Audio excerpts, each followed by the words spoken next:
bringing the Schwab team for a big picture discussion. Joe Mazzola joins us alongside Ann Sonders. Joe's a head trading derivatives strategist, and Ann is a chief investment strategist. Afternoon, guys. Great to see you both. I'm back after a week, so let's do a little rewind real quick. Ann, catch me up on the way the jobs report impacts your framework for the economy. Let's start there. Well, obviously, it changed the reaction function on the part of the Fed. We immediately squashed any thought of a 50 basis point move. And as of this morning, anyway, you were actually pricing in a probability of about 12 or 13% that the Fed would do nothing. That said, there is another jobs report between now and the November FOMC meeting, not to mention this week's inflation news and more inflation data between now and then. But what we saw was a market that is, for the most part, in good news is good news. I think the weakness yesterday may have been either technically or psychologically driven by the breach of 4% on the 10-year. That has arrested today, at least for today, and may help to explain some of the move higher. So I think we are, again, keying off yields. But as long as yields remain more correlated to the growth trajectory and not the inflation trajectory, I think that's a decent backdrop for equities. Love it. 10-year going from 3.7 to eclipsing the 4 handle again, and S&Ps back at the top of their range during that period. I think that really is an important development here, except it still just doesn't seem to be as favorable for the small caps, Joe, as rate cuts. You know, that trade-off still apparently that group of the market wants the cuts more. It does, but interesting, Oliver. I was looking at kind of just the daily performance of real estate, utilities, even the small caps, and yes, they're underperforming technology.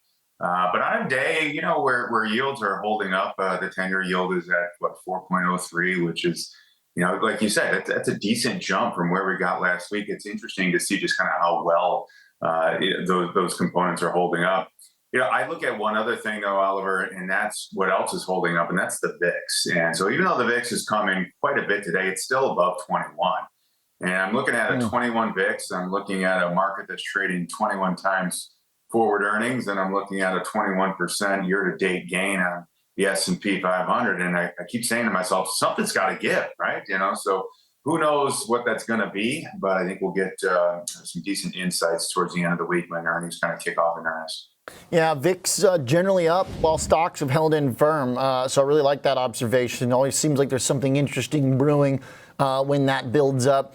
To the point of stocks and the relationship with bonds, Ann, as you mentioned, as long as yields are correlated with growth, how do we know, what will we be looking for to make sure that's the case? Is it commodity prices staying muted? Crude oil keep failing to stay near $80? Like, what will give us that confidence?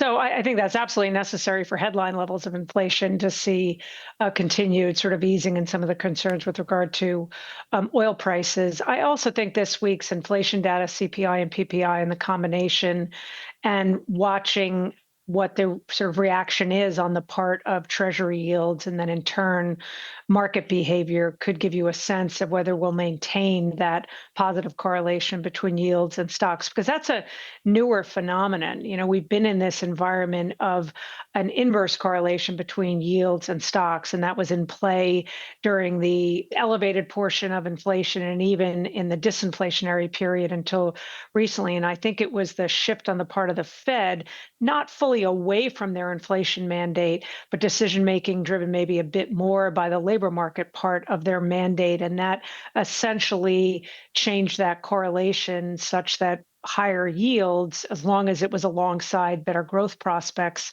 was met with better equity performance. And I think the next possible either reaffirmation of that or inflection point back in the other direction could be this week's inflation data. All right. So we are alert again to potential kind of negative impulses for bonds. But right now, we frame it as mostly positive when it comes on the back of good economic data prints. We've got earnings. I mean, it's amazing that they're coming up so quickly here. We just heard the case from Brian Joyce of the NASDAQ kind of watch the more cyclical stuff. It's trying to firm up. The earnings, it seems like, then could be a nice potential for some guidances, Joe. If we're getting economic data not missing like we were, because last reporting season we were kind of in the middle of like economic data missing. Now we're in the middle of economic data beating. So I wonder if that informs are potential outlooks. Yeah, I mean, I don't know if I would look to Friday or Monday's reports. I'm not expecting great numbers from financials. They've already kind of warned a little bit on trading activity and trading revenues, and you get the movement that we've seen in net interest margin. So that that might not be the first signal that you're going to look towards. You're probably going to want to wait and get a couple weeks worth of data there. But in terms of expectations, yeah, financials are expected to be down, and energy is really expected to kind of take it on the chin. Kind of given what we saw in crude oil prices. So it'll be interesting to see kind of how those stocks trade. Yeah, we'll see if that ascending triangle breaks down for the energy stocks we're looking at. Good stuff. Thanks, guys. Great to see you again. Great to catch up. Thanks, Oliver. Absolutely. Liz Ann Sonders and Joe Mazzola.